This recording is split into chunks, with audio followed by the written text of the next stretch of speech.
दोस्तों, अगर आप फाइनेंस में इंटरेस्ट रखते हैं तो कैरियर बिट के ऑफिशियल फाइनेंशियल यूट्यूब चैनल फिनोबिट, जिसका लिंक आपको एक वीडियो के डिस्क्रिप्शन में दिया गया है, मेक श्योर कि आप इस वीडियो को पॉज करते हुए डिस्क्रिप्शन के लिंक से चैनल को जरूर सब्सक्राइब कर लीजिएगा। उस चैनल के वीडियोज आपको काफ़ी हेल्प करेंगे आपके फाइनेंशियल डिसीजंस लेने में, और कैसे आप कम एज में ही फाइनेंशियल फ्रीडम पा सकते हैं उस चैनल के माध्यम से आप सीख सकते हैं। तो मेक श्योर कि आपने चैनल को जरूर सब्सक्राइब कर लिया वीडियो को पॉज करते हुए। जैसा कि आपको ज्ञात होगा, छत्तीसगढ़ और मध्य प्रदेश में बीएड चयनित अभ्यर्थियों से मामले आगे बढ़ चुके हैं और मध्य प्रदेश में हाईकोर्ट में कल दिनांक 24 अप्रैल 2024 को अंतिम सुनवाई होने जा रही है। इसके साथ ही साथ छत्तीसगढ़ में जो बीएड चयनित थे, जिसको हाईकोर्ट के द्वारा राहत नहीं दिया गया और उनको नौकरी से हटाने के आदेश दिए गए हैं, राज्य सरकार को 6 सप्ताह का समय दिया गया है कि आप इनको हटा करके डीएलएड अभ्यर्थियों से रिक्त पदों को भरिए। इसके बाद से मामला अब सुप्रीम कोर्ट पहुंच चुका है। इन सभी मामलों को लेकर के आपके लगातार कमेंट के माध्यम से प्रश्न आ रहे थे। इस वीडियो के साथ अंत तक जुड़े रहिएगा। मध्य प्रदेश और छत्तीसगढ़ की वर्तमान स्थिति के बारे में डिटेल में चर्चा करने जा रहे हैं। नमस्कार दोस्तों, मेरा नाम है नीरज, आप देख रहे हैं कैरियर बिट यूट्यूब चैनल। अगर आप इस चैनल पर पहली बार विजिट कर रहे हैं तो इसको सब्सक्राइब करते हो बेल आइकन को प्रेस करना ना भूलें। सबसे पहले बात कर लेते हैं छत्तीसगढ़ के मामले को लेकर के। तो छत्तीसगढ़ वाला मामला आपको भली भांति ज्ञात होगा कि हाल ही में 2 अप्रैल 2024 को माननीय हाईकोर्ट के द्वारा जजमेंट दिया गया, 11 अगस्त के जजमेंट के आलोक में, कि बीएड अभ्यर्थी जो सिलेक्ट हुए हैं उनको बाहर करके और 6 सप्ताह में डीएलएड अभ्यर्थियों को नौकरी दी जाए। यहाँ पर जो सिलेक्टेड बीएड कैंडिडेट थे वो अब सुप्रीम कोर्ट का रुख अपना चुके हैं। आप स्क्रीन पर एक डायरी नंबर देख पा रहे होंगे, जो कि सुप्रीम कोर्ट में जो छत्तीसगढ़ हाईकोर्ट के द्वारा डिसीजन दिया गया था उसको चैलेंज करते हुए सुप्रीम कोर्ट में मामला रखा गया है।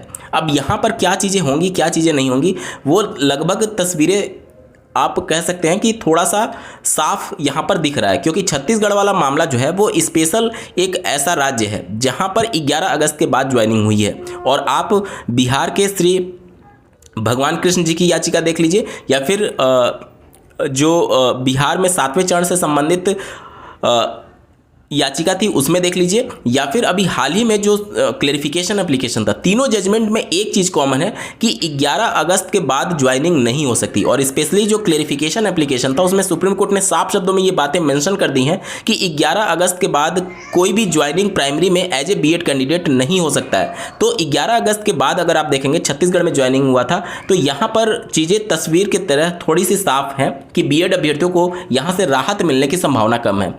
सुप्रीम कोर्ट में कोई भी अभ्यर्थी जा सकते हैं, लेकिन सुप्रीम कोर्ट में जब मामला जाता है तो सुप्रीम कोर्ट उन सभी चीज़ों को एग्जामिन करती है कि ये किस फैसले को लेकर के मामले को चैलेंज किया गया है। अगर आप देखेंगे तो छत्तीसगढ़ वाला जो मामला है, छत्तीसगढ़ हाईकोर्ट ने अपने आधार पर डिसीजन नहीं दिया है, बल्कि सुप्रीम कोर्ट से वो बंधी हुई थी। सुप्रीम कोर्ट ने जो अलग बेंच ने इसको अलाउ किया था बीएड अभ्यर्थियों को काउंसलिंग प्रक्रिया में शामिल होने के लिए, लेकिन मेरिट और लॉ के बेस पर हाईकोर्ट डिसाइड करती। मेरिट और लॉ के बेस पर चूंकि सुप्रीम कोर्ट ने ऑलरेडी डिसाइड कर दिया था, उसी को आधार बनाते हुए यहाँ पर चीज़ें की गई। अब चूंकि रिव्यू पिटिशन में एमपी की जो क्लेरिफिकेशन एप्लीकेशन थी, जिसे रिव्यू के तौर पर सुप्रीम कोर्ट ने लिया, तो उस रिव्यू पिटिशन में इन्होंने क्लियर कर दिया कि 11 अगस्त के बाद ज्वाइनिंग नहीं हो सकती है।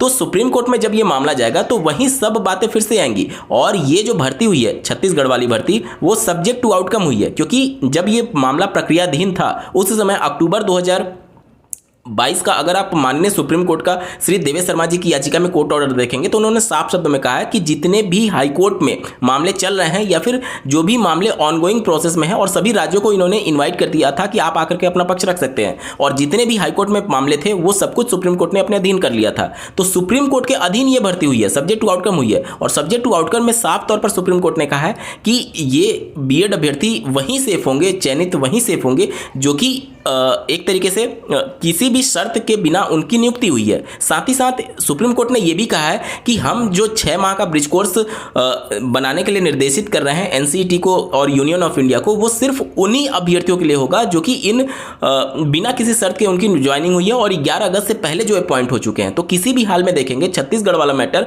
उनको सेफ करने के लिए सुप्रीम कोर्ट ने सिरे से नकार दिया है। तो जब ये मैटर सुप्रीम कोर्ट में जा रहा है तो अलग बेंच में भी अगर ये मामला लिस्ट होता है, ध्यान से समझिए, अगर अलग बेंच में भी मामला लिस्ट होता है तो ये जिस फैसले के अधीन ये भर्ती कंप्लीट हो रही है, सुप्रीम कोर्ट के अधीन श्री देवेश शर्मा जी की याचिका के अधीन, उस फैसले के रिव्यू के तौर पर यह जाना जाएगा। क्योंकि आपका जो अभ्यर्थन है निरस्त इसी वजह से किया गया क्योंकि देवेश शर्मा जी की याचिका से डायरेक्टली आप प्रभावित थे, और जो रिव्यू पिटीशन के तौर पर, मतलब एमपी की क्लेरिफिकेशन एप्लीकेशन के तौर पर जो रिव्यू किया गया माननीय सुप्रीम कोर्ट के द्वारा, उसके तहत भी बीएड जो सिलेक्टेड कैंडिडेट को राहत मिलती हुई नहीं दिख रही है। तो चूंकि आप डायरेक्टली उस फैसले से प्रभावित है, तो जब मामले को आप चैलेंज करेंगे सुप्रीम कोर्ट में, तो ये उसी बेंच में फिर से रिव्यू के लिए जाएगा। और सुप्रीम कोर्ट ने बिल्कुल क्लियर कर दिया है कि हम ये जो एमपी का क्लैरिफिकेशन था वो सभी राज्यों पर और सभी टेरिटरीज पर इक्वली ये वैलिड माना जाएगा। मतलब कि केवल इसका जो प्रभाव होगा केवल मध्य प्रदेश तक सीमित नहीं है, बल्कि सभी राज्यों पर यह प्रभाव डालेगा। इसका मतलब ये हो गया कि छत्तीसगढ़ वाले मामले में भी रिव्यू किया जा चुका है। और अब अगर ये मामला सुप्रीम कोर्ट में जाता है तो क्या सुप्रीम कोर्ट अपने एक ही जजमेंट को 2-3 बार रिव्यू करने के लिए तैयार होगी? ये भी बड़ा सवाल है, क्योंकि ऑलरेडी उन्होंने रिव्यू कर दिया है।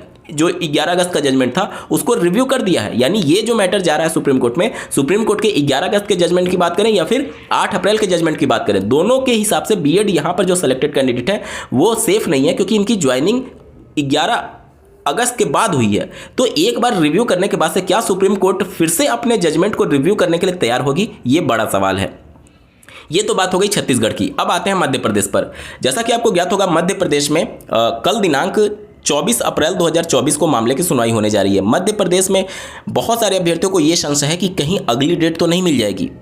देखिए, मध्य प्रदेश में अगली डेट मिलेगी या नहीं मिलेगी, या फिर मामला कल ही डिसाइड हो जाएगा, ये सारी चीज़ आप इस तरीके से समझ सकते हैं कि मध्य प्रदेश में अब कुछ भी नया हियरिंग नहीं होगा।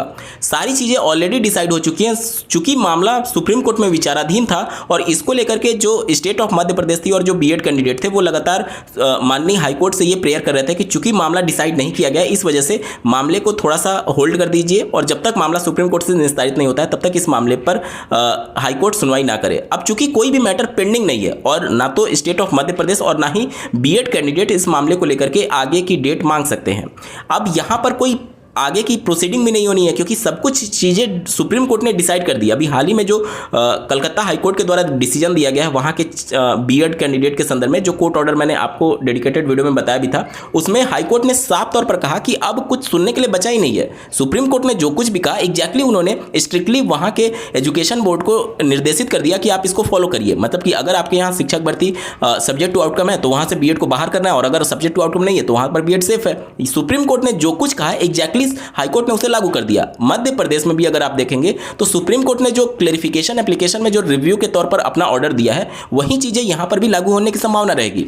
और माननीय सुप्रीम कोर्ट के 8 अप्रैल के कोर्ट ऑर्डर को देखने के बाद से ऑनरेबल हाईकोर्ट ने खुद टिप्पणी किया था कि जो यहाँ पर इंटरिम ऑर्डर है वो अब सर्वाइव नहीं करता है। तो यानी कि हाईकोर्ट अपना पूरा एक तरीके से जो भी उनके आगे डिसीजन आने वाले हैं उसको लेकर के हाईकोर्ट स्पष्ट हो चुकी है। लेकिन उन्होंने डेट सिर्फ इसलिए दिया था कि चूंकि किस डेट में कब क्या हुआ वो पूरा एक टेबुलर फॉर्म में चाहते थे, ताकि उन्हें कोर्ट ऑर्डर लिखने में या फिर ये सभी चीज़ों को डिसीजन सुनाने में स्पष्टीकरण हो। हालांकि वो अगर आप देखेंगे जो टेबुलर फॉर्म में उनके द्वारा मांगा गया है वो ऑलरेडी जो एनेक्चर होते थे, मतलब कि जो केस फाइल किया गया है उसमें समय समय पर जो आईए लगाए गए हैं उसमें वो सारी चीज़ें हैं। डीएलएड के एडवोकेट उनको बार बार ये कह रहे थे कि आप प्रेयर में देख सकते हैं, ये सारी चीज़ें इसमें हैं। लेकिन चूंकि सभी पक्षों को अपना पक्ष टेबुलर फॉर्म में रखने के लिए उन्होंने कहा है कि सभी पार्टीज चाहें तो अगली बार इस प्रकार का डेटा लेकर के आ सकती हैं। तो अब डेट देने का कोई बहुत बड़ा रीज़न नहीं है।